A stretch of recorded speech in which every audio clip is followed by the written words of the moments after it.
Czytanie z pierwszego listu świętego Piotra. Najmilsi. Starszych, którzy są wśród was, proszę, jako równie starszy i świadek męki Chrystusowej oraz uczestnik tej chwały, która ma się objawić. Paście trzodę Bożą, która jest przy was, czuwając nad nią nie z musu, ale chętnie dla Boga, a nie dla szkaradnego zysku.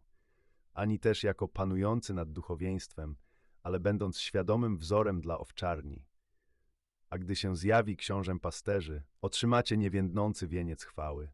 A Bóg wszelkiej łaski, który wezwał nas do wiecznej chwały swojej w Chrystusie Jezusie, po niewielkim utrapieniu udoskonali, utwierdzi i ugruntuje nas. Jemu chwała i panowanie na wieki wieków.